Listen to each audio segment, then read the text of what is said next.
ജീവിതത്തിൻ്റെ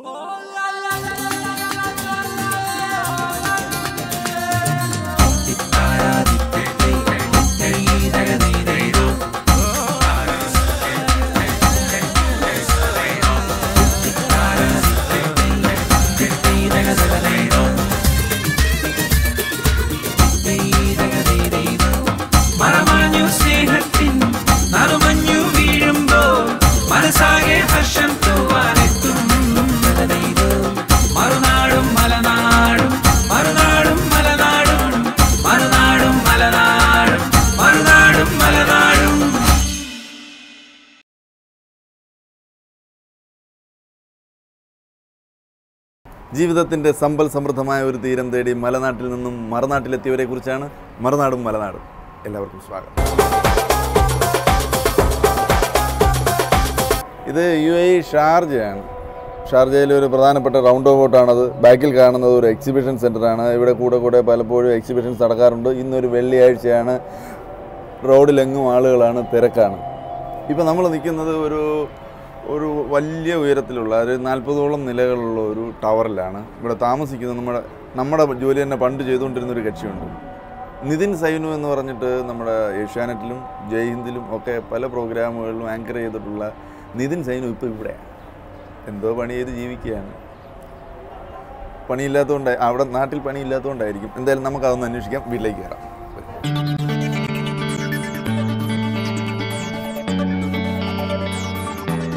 ഒരു വീടാന്ന് വിചാരിച്ചാണ് വന്നത്.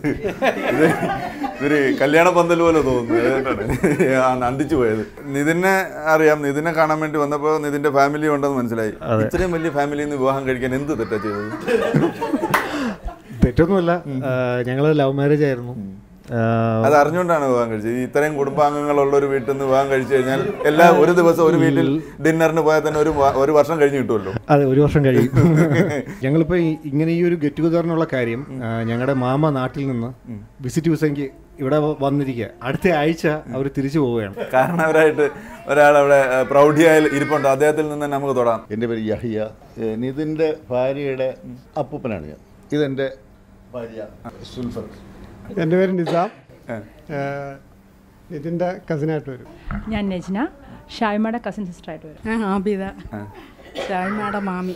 എൻ്റെ പേര് ഷാഹുദ്ദീൻ. ഇപ്പോൾ ഇവിടെ മക്കളുണ്ടായതുകൊണ്ട് ഇവിടെ ഒരു 10 ദിവസത്തെ മക്കളെ കാണാനും ഇവിടെ അല്പസമയം ദുബായിലൊന്നും ചെലവഴിക്കാനും ഭാര്യയും ഭർത്താവും കൂടെ ഇറങ്ങിയതാണ്. അപ്പോൾ ആദ്യമായിട്ടാണ് വരുന്നത്. അതെ. ഹസീന ഹസ്ബൻഡിൻ്റെ കസിനാണ്. അഷിബ, ഷൈമതയുടെ കസിന്. ഷെമീന, ഹസ്ബൻഡിൻ്റെ കസിനായിട്ട് വരും. നിസാർ, നിതിൻ്റെ ഭാര്യയുടെ എളാപ്പ. സിയാദ് വർക്ക് ചെയ്യുന്നു, ഇദ്ദേഹത്തിൻ്റെ കസിൻസാണ്. എൻ്റെ പേര് സഫീർ. നിതിൻ്റെ ഫാദറിൻ്റെ എൻ്റെ കസിനാണ്, ദുബായിൽ വർക്ക് ചെയ്യുന്നു.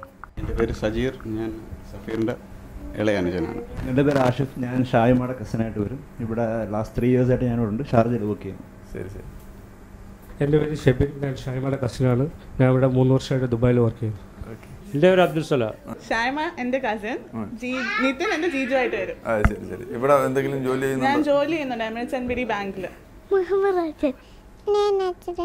എൻ്റെ പേര് നിഹാൽ. എൻ്റെ മദറിൻ്റെ കസിനാണ് ഷൈമാലമ്മ. ഇതിനെ മലയാളി TV പ്രേക്ഷകർ കുറേ കാലത്തിന് ശേഷമാണ് കാണുന്നത്. അതെ. എന്താണ് മലയാളികളെ ഉപേക്ഷിച്ചിട്ട് ഇങ്ങോട്ട് ചാടിയത്? ഞാൻ വിവാഹം കഴിച്ച് ഞാൻ ഇങ്ങോട്ട് വന്നു. TVയോടുള്ള ആഭിമുഖ്യം കംപ്ലീറ്റ് ഉപേക്ഷിക്കാൻ പറ്റിയോ ഇങ്ങോട്ട് വരുമ്പോൾ? ഉപേക്ഷിക്കാനൊന്നും പറ്റിയിട്ടില്ല, എന്നാലും ഇവിടെ ജസ്റ്റ് ട്രൈ ചെയ്യുന്നുണ്ട്. അപ്പോൾ ഞാൻ സാറുമായിട്ടാണ് സംസാരിക്കുന്നത്. നമ്മുടെ കുടുംബത്തിലെ കാരണവരല്ലേ? അതെ, എൻ്റെ ഫാദറിലാണ്. അതെ. സാർ ഇവിടെ എത്ര വർഷമായിട്ട്? ഞാനിപ്പോൾ 37 കൊല്ലം. 37 വർഷം മുമ്പ് ഇങ്ങോട്ട് വരാനുള്ള സാഹചര്യം അവിടെ എന്തെങ്കിലും കുഴപ്പം കാണിച്ചിട്ട് നാട്ടുകാർ പറഞ്ഞിട്ടോ? അല്ല, അപ്പോൾ എല്ലാവരും അന്ന് ചേക്കേറിക്കൊണ്ടിരിക്കുന്ന സമയം ആ കൂട്ടത്തിൽ ആ ഒഴുക്കിൽ ഞാനും ഇഞ്ഞു പോകുന്നു. ഇവിടെ ഗവൺമെന്റ് സർവീസ് തന്നെ തുടക്കം മുതൽ? ഗവൺമെന്റ് സർവീസിലാണ്. അന്ന് മുതൽ ഇന്ന് വരെയും ഞാൻ ഇപ്പോൾ ഗവൺമെന്റ് സർവീസിലാണ്. ഇനിയിപ്പോൾ റിട്ടയർമെന്റ് സ്റ്റേജിലേക്ക് വരുന്നുണ്ട്. അതെ, മുനിസിപ്പാലിറ്റി. അതെ, ദുബായ് മുനിസിപ്പാലിറ്റി. നാട്ടിലെ മുനിസിപ്പാലിറ്റി എല്ലാവരും ഒരുപാട് കാശ് കിട്ടിയേനെ. കാശ് എവിടെയും കിട്ടും. കാശിനല്ല, ഞാൻ കാശെന്ന് പറഞ്ഞാൽ ശമ്പളമല്ല ഉദ്ദേശിച്ചത്. അല്ല, അതെ. എല്ലാ രാജ്യത്തും നമ്മൾ അങ്ങനെ ഒരു രാജ്യവും ഒഴിച്ചു നിർത്താനില്ല. എല്ലാത്തിലും ഉണ്ടാവും. പക്ഷേ അതിന് കുറച്ച് പേടിയും ഭയവും കാര്യങ്ങളൊക്കെ ഉണ്ടാകും. നാട്ടിലാണെങ്കിൽ ആരും പേടിക്കാനില്ല, ഇവിടെ ചിലപ്പം പേടിക്കണം. അവിടുത്തെ നിയമങ്ങളും എല്ലാം ഭയക്കുന്നതുകൊണ്ടാകാം. 37 വർഷത്തെ ഇവിടുത്തെ ജീവിതം എങ്ങനെ എന്തായി? എന്നെ സംബന്ധിച്ച് സുരക്ഷിതമായ ഒരു ലൈഫാണ് ഇവിടെ. നിയമത്തെ ഇവിടെ മാനിക്കുന്നു. നമ്മളെ മലയാളികൾ ഇത്രത്തോളം നിയമത്തെ ബഹുമാനിക്കുകയും ഇതേ രീതിയിൽ ഇവിടുത്തെ ഗവൺമെൻറ് പോളിസി എല്ലാം വില്ലന്മാരാണല്ലോ അവിടുന്ന് വന്നതിൽ കൂടുതലും എല്ലാം വില്ലന്മാരാണ്. പക്ഷേ എങ്കിലും അവരെല്ലാം ഇവിടെ വന്നു കഴിഞ്ഞാൽ ജീവിതത്തിൻ്റെ ഒരു അടുക്കും ചിട്ടയും ഉണ്ടാവും. അതനുസരിച്ചായിരിക്കും അവരുടെ ജീവിത ശൈലി തന്നെ മാറും. അവർ പിന്നെ ഇവിടുന്ന് വന്നു കഴിഞ്ഞാൽ, നാട്ടിൽ വന്നു കഴിഞ്ഞാൽ വളരെ ഡീസൻറ്റ് മനുഷ്യർ. വിവാഹം കഴിഞ്ഞിട്ട് 27 വർഷമായി. അപ്പോൾ 27 വർഷമായിട്ട് ദുബായിൽ താമസിക്കുന്ന ഒരു വ്യക്തി എന്ന നിലയിൽ ദുബായിയെ കുറിച്ച് എന്താണ് പറയുന്നത്? നമ്മളൊരു നാട് പോലെ തന്നെ നമുക്കിവിടെ ദുബായ് തോന്നുന്നത്. കാരണം അയലത്തൊക്കെ മലയാളികളൊക്കെ എല്ലാവരും മലയാളികളൊക്കെ ഉണ്ട്. വേറെ ഇവരെ പോലെ റിലേറ്റീവ്സ് ഉണ്ട്. റിലേറ്റീവ്സ്, ഞങ്ങളുടെ റിലേറ്റീവ്സ് കംപ്ലീറ്റും ഹസ്ബൻഡിന്റെയും എന്റെയും റിലേറ്റീവ്സ് കംപ്ലീറ്റ് ഇവിടെ വന്നിട്ട് ജോലിയൊന്നും ചെയ്തിട്ടില്ല. ഇല്ല ജോലിയൊന്നും ചെയ്തില്ല. ആവശ്യമില്ല. ഭർത്താവിന് ആവശ്യം പോലെ ശമ്പളം ഉണ്ടെങ്കിൽ പിന്നെ നമ്മൾ ജോലി ചെയ്തിട്ട് കാര്യമൊന്നുമില്ലല്ലോ. ഹൗസ് വൈഫായിട്ട് തന്നെ. ശരി. മക്കളെയൊക്കെ വേണ്ടുന്ന രീതിയിൽ വളർത്തി ഒരാളിനെ കെട്ടിച്ച് ഒരാളുടെ കയ്യിൽ ഏൽപ്പിച്ചു. ഇനി ഒരാൾ പുററിഞ്ഞിരിക്കുകയാണ് അല്ലേ? അതന്നെ. മോൻ വിവാഹം കഴിച്ചില്ലല്ലോ. എൻ്റെ പേര് മുഹമ്മദ്. ഞാൻ റാക്ക് ബാങ്കിൽ വർക്ക് ചെയ്യുന്നു. പിന്നെ ബാക്കി ഡീറ്റെയിൽസും കൂടെ പറയാം. എത്ര രൂപ സ്ത്രീധനം വേണം അതും കൂടെ അറിയാം. കല്യാണം നടക്കുമല്ലോ. എൻ്റെ ആഗ്രഹം വെച്ചാൽ ഞാൻ പണ്ട് തൊട്ടേ ഉമ്മടുത്ത് പറയും, ഞാൻ സ്ത്രീധനം ഒന്നും കെട്ടാനുള്ള ഒരു ആഗ്രഹമാണ് എൻ്റെത്. സ്ത്രീധനം കെട്ടിക്കൊണ്ട് കല്യാണം കഴിക്കുന്നതിന് എനിക്ക് താല്പര്യമില്ല. നല്ല കാര്യം, നല്ലത്. പുതുമണവാട്ടിയിലേക്ക് വരാം. എന്നായിരുന്നു December 30th. ഇപ്പോൾ ഇവിടെ ഞാൻ Abu Dhabi commercial bank. Abu Dhabi commercial bank. 3 ബാങ്കായി ഇവിടെ അല്ലേ? ശരി. നേരത്തെ എമിറേറ്റ്സ് NBDയിലായിരുന്നു. നിങ്ങളല്ലേ ബാങ്കിലേക്ക് ജോലിക്ക് ശ്രമിക്കുന്നത്? മുനിസിപ്പാലിറ്റി ജോലിയൊന്നും കിട്ടത്തില്ല? അല്ല, ആക്ച്വലി ഞാൻ സ്കൂളിംഗ് കഴിഞ്ഞ ഉടനെ ബാങ്കിങ് ഇൻഡസ്ട്രിയിലോട്ട് കയറിയതാണ്. ഇതെങ്ങനെ നിതിനുമായിട്ട് അങ്ങനെ? ആക്ച്വലി ലിങ്ക്ഡിൻ വഴിയാണ് എനിക്ക് പരിചയം ഉണ്ടായത്. അപ്പോൾ ആദ്യം നമ്മൾ നോർമൽ ഒരു ചാറ്റ് ഫ്രണ്ട്സ് പോലെ, പിന്നെ അതിന് ശേഷം ഫേസ്ബുക്ക് വഴി നേരിട്ട് കോണ്ടാക്ട് ആയി. ഇതൊക്കെ ഈ TV അവതാരകരെല്ലാം പ്രശ്നക്കാരാണ് കേട്ടോ, ഞാനൊഴിച്ച്. നമ്മൾ നോർമലായിട്ട് ചാറ്റ് ഫ്രണ്ട്സ് ഒക്കെ ആയി, പിന്നെ പരസ്പരം മനസ്സിലാക്കാൻ തുടങ്ങി. അതിനുശേഷം പിന്നെ ഞാൻ പതുക്കെ ഡാഡി അടുത്തും പറഞ്ഞു. അപ്പോൾ അങ്ങനെ പിന്നെ ഫാമിലി പരസ്പരം കണ്ട് സംസാരിച്ചു. അങ്ങനെ ഉറപ്പിച്ച ഒരു ബന്ധമാണ്. കറക്റ്റ് ഒരു പ്രോസസ്സിലേക്ക് പോയി. ദുബായ് കൾച്ചറും ഒരു കേരള കൾച്ചറും തമ്മിൽ ക്ലാഷ് വല്ലതും ഉണ്ടായിരുന്നു? ക്ലാഷ് ഉണ്ടാവുന്ന എനിക്കൊരു പേടി ഉണ്ടായിരുന്നു. പക്ഷെ ആളെ സംബന്ധിച്ചോളം he is adjusting to the Dubai life. അയാൾ അഡ്ജസ്റ്റ് ചെയ്തു, നമ്മൾ അഡ്ജസ്റ്റ് ചെയ്തിട്ടൊന്നുമില്ല. ഇതാണ് എല്ലാവർക്കും പ്രശ്നം. അതൊക്കെ ആദ്യമേ കണ്ടീഷൻസ് ഒക്കെ പറഞ്ഞിട്ടുണ്ടായിരുന്നു. അപ്പൊ ആള് പറഞ്ഞു അതൊന്നും എനിക്ക് പ്രശ്നമില്ല, actually he also likes Dubai life. അപ്പൊ ഞാൻ പിന്നെ അത് വലിയ പ്രശ്നമായില്ല. പിന്നെ ലൈഫ് ആകുമ്പോൾ അങ്ങോട്ടും ഇങ്ങോട്ടും ഒരു അഡ്ജസ്റ്റ്മെന്റ് ഉണ്ടല്ലോ. തീർച്ചയായിട്ടും അത് വേണം. ദുബായിക്കാരിയായിട്ട് വളർന്ന ഒരാളെന്നുള്ള വല്ലപ്പോഴും നാട്ടിലേക്കൊക്കെ പോകുമ്പോഴേ എങ്ങനെയാണ് അവിടെയും ഇതുപോലെ കുറെ കസിൻസ് ഒക്കെ ഉണ്ടാവുമല്ലോ? അവിടെ ഇതിന്റെ ഡബിൾ ഇഷ്ടം പോലെ ഉണ്ട്. ഇൻഫാക്ട് മമ്മിയുടെ കുടുംബം എന്ന് പറയുന്ന വയലിൽ കുടുംബം. അവിടുത്തെ അംഗങ്ങൾ എന്ന് പറഞ്ഞാല് എണ്ണ ഇല്ല. ഒരു പഞ്ചായത്ത് തന്നെ ഉണ്ടല്ലേ? ഒരു മിനി പഞ്ചായത്തായിട്ടുണ്ട്. ടോട്ടൽ ഇപ്പം കറന്റ് 91 മെമ്പേഴ്സ് ഉണ്ട് തറവാട്ടില്. മെയിനായിട്ട് ഫാമിലി സെഞ്ചുറി ആവാനായിട്ട് 9 എണ്ണത്തിന്റെ താമസിക്കാതെ ആയിക്കോളും. ഭക്ഷണ രീതി അങ്ങനെയാണ്. ഭക്ഷണ രീതി വെച്ചാൽ ഞാൻ കുക്ക് ചെയ്യുന്നു. അല്ലല്ല, പിന്നെ കഴിക്കുന്നത് കണ്ടാൽ പറയാമല്ലോ, പ്രത്യേകിച്ച് പറയേണ്ട കാര്യമില്ല. ഇക്കയും മോശമല്ല, ഞാനും മോശമല്ല. നിങ്ങൾ മത്സരിച്ചാണ്? മത്സരമൊന്നുമില്ല. 37 വർഷമായിട്ട് ദുബായിൽ ജീവിക്കുന്ന അദ്ദേഹത്തിനെ കണ്ടു കഴിഞ്ഞാൽ അദ്ദേഹം ഇവിടെ പട്ടിണിയാണെന്ന് തോന്നുന്നു. നിങ്ങൾ 3 പേരുമാണ് ഇവിടെ നിന്ന് തിന്നുന്നത്. എല്ലാം കഴിച്ചു തീർത്ത് അദ്ദേഹത്തിനൊന്നും കൊടുക്കുന്നില്ലെന്ന് തോന്നുന്നു. ഡാഡിയുടെ സമയത്ത്, ഡാഡിയുടെ ഈ പ്രായത്തില് ഡാഡി കുറെ ചെയ്തു. പിന്നെ പ്രായം വരുമ്പോ അതിനനുസരിച്ച് കൺട്രോൾ ചെയ്താണല്ലേ. അപ്പൊ നമ്മൾ ആ സ്റ്റേജിലെത്തിയപ്പോ അങ്ങനെ മുന്നോട്ട് പോയിക്കൊണ്ടിരിക്കും. നിങ്ങൾ മത്സരിച്ച് കഴിക്കുന്നു എന്ന് പറഞ്ഞു. എങ്കിലും പ്രിയപ്പെട്ട ആഹാരം എന്താണ്? എന്റെ പ്രിയപ്പെട്ട നാടൻ ആഹാരം എന്ന് പറഞ്ഞാലും ഫോറിനായാലും അല്ല, ആക്ച്വലി എനിക്ക് പൊറോട്ടയാണ് ഇഷ്ടം. പൊറോട്ട നമ്മുടെ നാട്ടിൽ സിനിമ പോസ്റ്റർ ഒട്ടിക്കാനുള്ള പശയാണത്. അതെന്ത് പറഞ്ഞാലും എനിക്ക് കേൾക്കാറില്ല. യൂട്യൂബിൽ തോർത്തെന്ന് പറഞ്ഞൊരു ടെലിഫിലിം വന്നിട്ടുണ്ട്, ഷോർട്ട് ഫിലിം.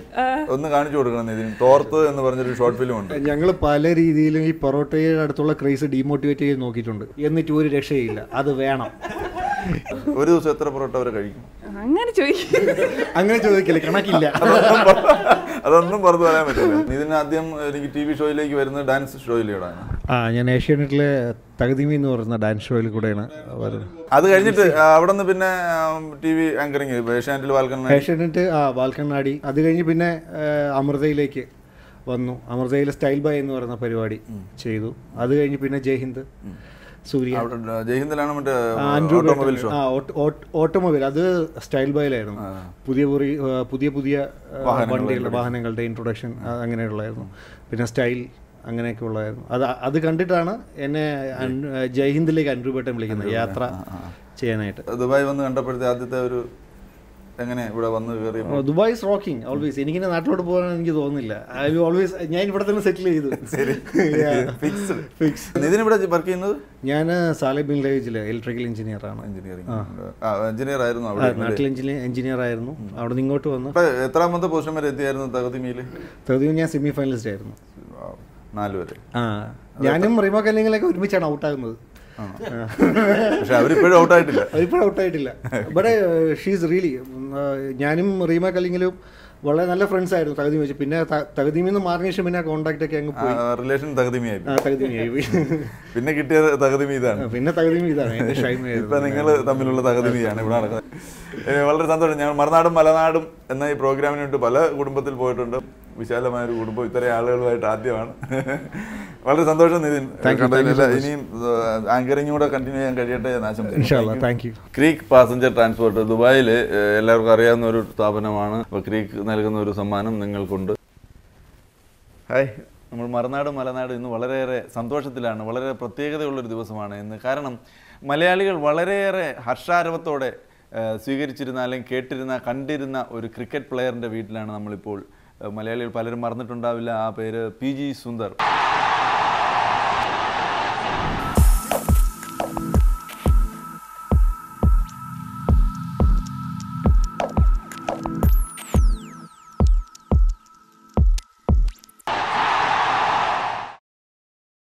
അദ്ദേഹത്തിൻ്റെ പൂർവ്വകാല കളിയുടെ ചരിത്രവും കുറച്ചെങ്കിലും പേർ ചിലപ്പോൾ മറന്നുപോയിട്ടുണ്ടെങ്കിൽ അല്ലെങ്കിൽ ശ്രദ്ധിക്കാതെ ഓർമ്മിക്കാതെ വിട്ടുപോയിട്ടുണ്ടെങ്കിൽ ആ ഓർമ്മയിലേക്ക് നമ്മളൊന്ന് തിരിച്ചു വരികയാണ്.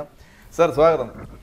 വളരെയേറെ സന്തോഷമുണ്ട് ഞങ്ങൾക്ക് ഇവിടെ എത്തിയപ്പോൾ. കാരണം നമ്മുടെ കേരളത്തിൻ്റെ ഒരു കളിക്കാരനെ ഇവിടെ വെച്ച് കാണാൻ കഴിഞ്ഞു എന്ന് പറയുന്നത് വലിയ ആദ്യം അതൊരു അത്ഭുതമായിരുന്നു, അങ്ങനെ ഒരാളിനെ ഇവിടെ വെച്ച് കാണാൻ. കാരണം ഇത്രയേറെ ശ്രദ്ധേയനായ ഒരു സ്പോർട്സ്മാന് കേരളം വിടേണ്ടി വരാറില്ല. കേരളം വിട്ടാൽ തന്നെ തമിഴ്നാടോ ബോംബെ ഒക്കെയാണ്.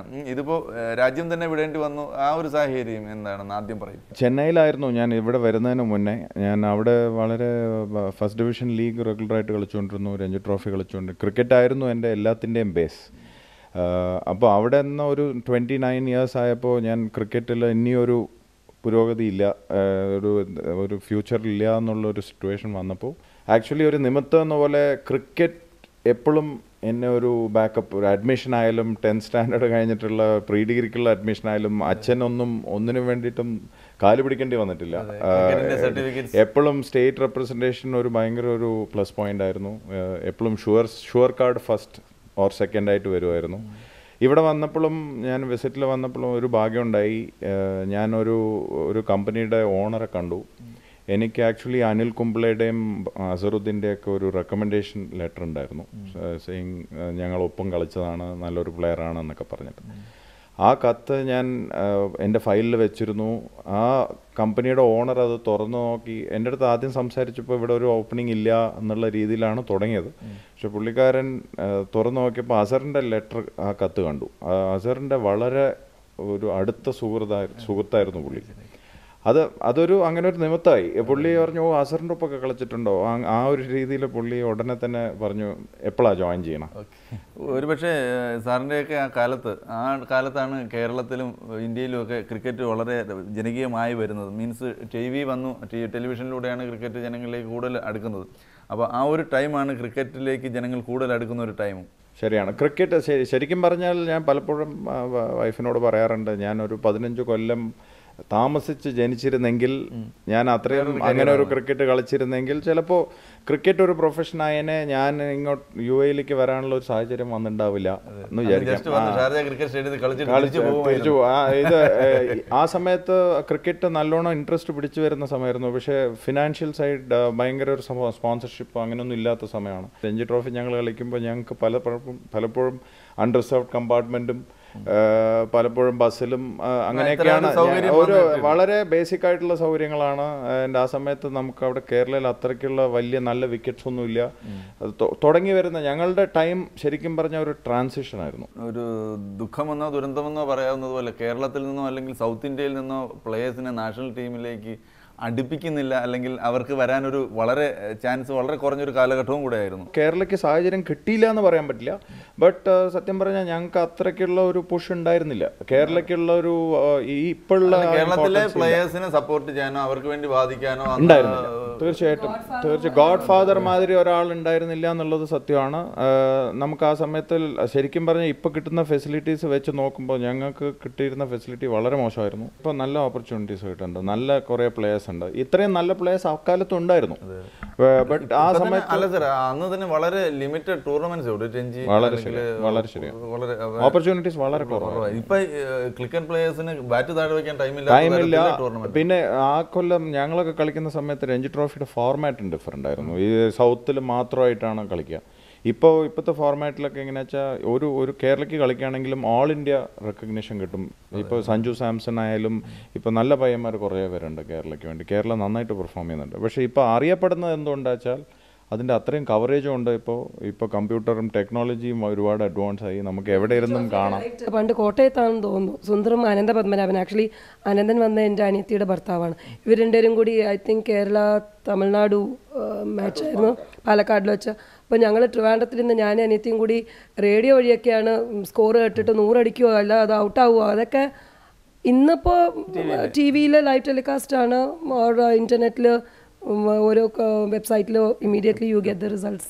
ഇനി നമ്മൾ ക്രിക്കറ്റിനെ കുറിച്ച് കുറച്ച് സംസാരിച്ചു. വാചാലമായി പോയി. കുടുംബത്തിനെ വൈഫ് ട്രിവാൻഡ്രം നിന്നാണ്. She's A teacher, English Delhi private സ്കൂളിൽ HOD ആണ്. 12 കൊല്ലമായിട്ട് വർക്ക് ചെയ്യുന്നു. മൂത്ത ആള് Shraddha Sundar. She is also into sports, basketball. She 11th standard പഠിക്കുന്നു. ക്രിക്കറ്റ് മോനാകത്തോണ്ട് ക്രിക്കറ്റ് കളിച്ചില്ല. മോനായിരുന്നെങ്കിൽ ചിലപ്പോൾ ഞാൻ ഒരു ക്രിക്കറ്ററാക്കിയാണ്. എൻ്റെ ഒരു താല്പര്യം അതായിരുന്നു, എൻ്റെ ഒരു പാഷൻ അതായിരുന്നു. പക്ഷേ പുള്ളിക്കാരത്തി ബാസ്കറ്റ്ബോളിലാണ് താല്പര്യം. രണ്ടാമത്തെ ആൾ ആക്ച്വലി ഷീസ് ആർദ്ര സുന്ദർ. നല്ലൊരു സ്വിമ്മറാണ്. നാഷണൽസിൽ പോയി ഇക്കുറി ഒരു മെഡലൊക്കെ കിട്ടി. പുള്ളിക്കാരത്തി actually she has gone for professional swimming training ഉണ്ട്. രാത്രിയായാലും പോയിട്ടുണ്ട് പുള്ളി. എത്ര വർഷമായി വിവാഹം? ഞങ്ങൾ 20 years. എപ്പോഴും കളിയാക്കും എനിക്ക് രഞ്ജി ട്രോഫി പ്ലേയേഴ്സിനൊന്നും അറിഞ്ഞൂടാ, നാഷണൽ പ്ലേയേഴ്സിനെ അറിയാവൂ. രവി ശാസ്ത്രി, അസറുദ്ദീൻ. അല്ല, രവി ശാസ്ത്രിയുടെ കാര്യം പറയുമ്പോഴത്തേക്ക് ഒരു രവിശാസ്ത്രിയുടെ ഒരു ഡമ്മി അല്ലെ ഒരു ഡിറ്റോ പോലെയാണല്ലോ ഇപ്പോൾ ഇവിടെ ഇരിക്കുന്നത്. ശ്രീലങ്ക പോയിട്ട് എയർപോർട്ടിൽ വെച്ചിട്ട് ഇങ്ങനെ പമ്മി പതുങ്ങി 2-3 പേര് വന്ന് excuse me sir you would like to have your autograph. ചുമ്മെങ്കിലും ഞാൻ പറയാം ആണെന്ന് പറഞ്ഞു നോക്കി എന്താ ചെയ്യാന്ന് പറഞ്ഞിട്ട്. അത് ബുദ്ധിമുട്ടാകുന്ന തരത്തിലുള്ള ആക്രമണമൊന്നും പെൺകുട്ടികളുടെ ഭാഗത്തുനിന്ന് ഉണ്ടായിട്ടില്ലല്ലോ. രവിശാസ്ത്രി കളിക്കുന്ന സമയത്ത് സാർ കളിക്കുന്നുണ്ട്? ഞാൻ രവിശാസ്ത്രി ആയിട്ട് ഞാൻ ആക്ച്വലി ഒരു എക്സിബിഷൻ മാച്ചിന് ഞാൻ രവിശാസ്ത്രിയുടെ ടീമിൽ തന്നെ കളിച്ചിട്ടുണ്ട്. ഞങ്ങൾ കൊച്ചിനിൽ വെച്ചിട്ട് ഒരു അസറുദ്ദീൻ 11 വേഴ്സസ് ഒരു കപിൽ 11 ഒരു മാച്ച് ഉണ്ടായിരുന്നു. ഞാൻ ആക്ച്വലി അസറുദ്ദീൻ 11 കളിച്ചു. അതിൽ Ravi Shastri was also part of that. കണ്ടപ്പോൾ അദ്ദേഹം എന്താ ആ സമയത്ത് പുള്ളിക്കാരൻ ഞാൻ കുറച്ച് പ്രായം കുറവായതുകൊണ്ട് ഞാൻ അത്ര രവിശാസ്ത്രിയമാരി ഉണ്ടായിരുന്നില്ല എന്നൊരു സംശയം. എൻ്റെ ഭാര്യ എപ്പോഴും പറയും ഞാൻ പ്രായം കൂടിയപ്പോഴാണ് രവിശാസ്ത്രിയമാരിയായത്. ചെറുപ്പത്തിൽ ഞാൻ രവിശാസ്ത്രി അത്ര നന്നായിരുന്നില്ല എന്നാണ് പുള്ളിക്കാരത്തിയുടെ അഭിപ്രായം. ചിലപ്പോൾ ശരിയായിരിക്കും. ഞങ്ങളിപ്പോൾ കണ്ടപ്പോൾ ഇപ്പോൾ കറക്റ്റാണ്. പക്ഷേ അന്ന് ചിലപ്പോൾ അത്രയും റിസംബ്ലൻസ് ഉണ്ടാവും. ഞങ്ങൾ ആരും പറഞ്ഞു കേട്ടിട്ടില്ല. ആക്ച്വലി ഞാനൊരു ഈ ഇടയ്ക്ക് ഒരു 10 കൊല്ലമായിട്ടാണ് കൂടുതലായിട്ട് അതിൻ്റെ പറഞ്ഞു കേട്ടത്. കളിക്കുന്ന സമയത്ത് ഉണ്ടായിരുന്നില്ല. ഒരു പക്ഷേ കുറച്ചുകൂടി ഒരു ഞാൻ അവസരപ്പെട്ട് കല്യാണം കഴിച്ചിട്ടുണ്ടാവില്ല. ഓക്കെ.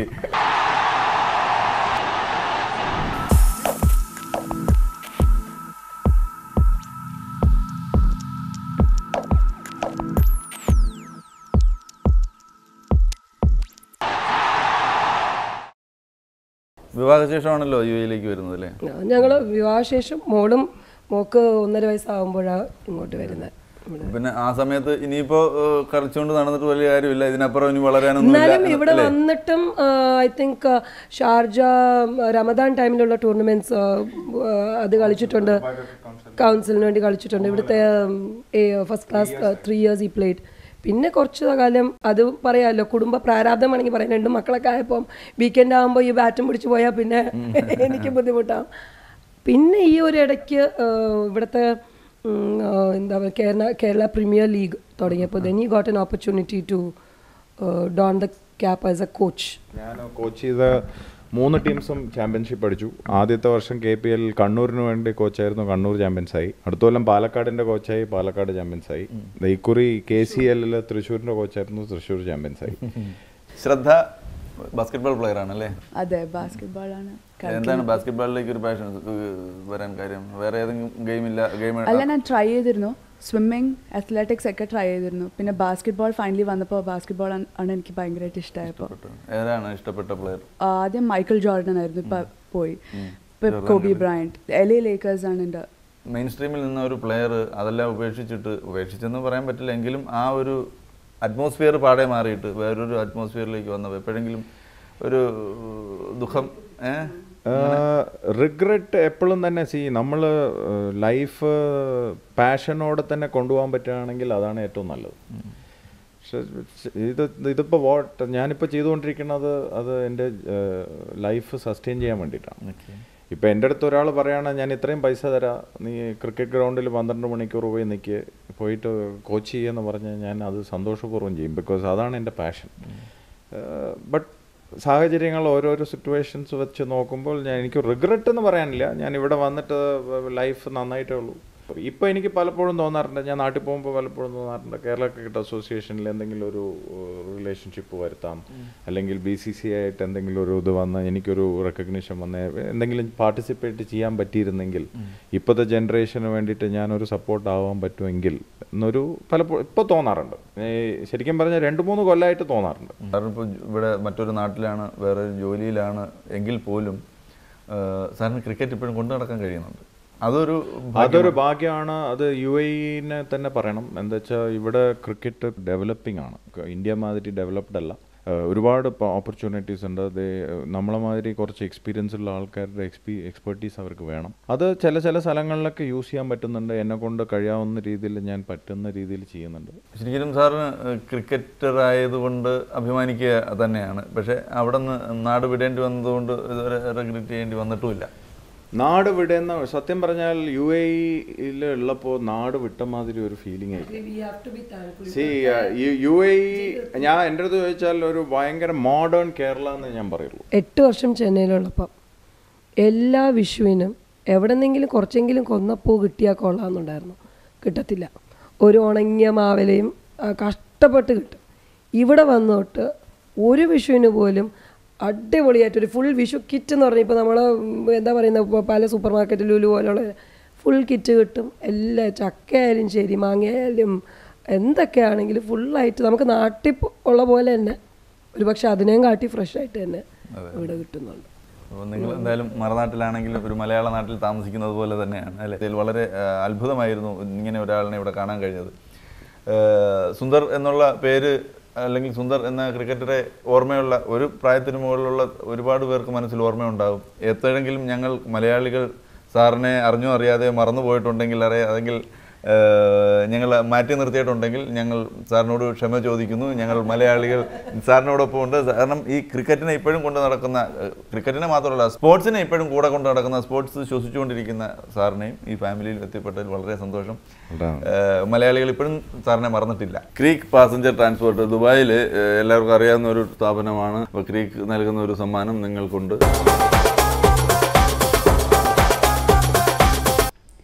ഏനിതൊന്നും അറിഞ്ഞതേയില്ലേ പുന്നാര പൂങ്കുയിലേ,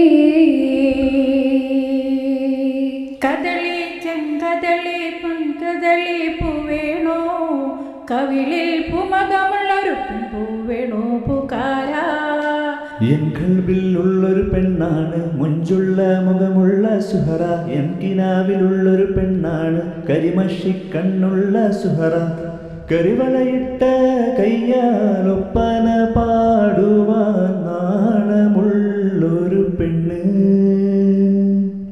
തരിവളയിട്ട കയ്യാലൊപ്പന പാടുവാൻ നാണമുള്ളൊരു പെണ്ണ് ഇവൻ നാണമുള്ളൊരു പെണ്ണ്.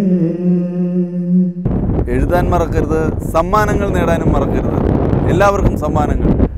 എഴുതുക, സമ്മാനങ്ങൾ നേടുക. മറുനാട് മലനാട് ഇനി അടുത്ത ആഴ്ച.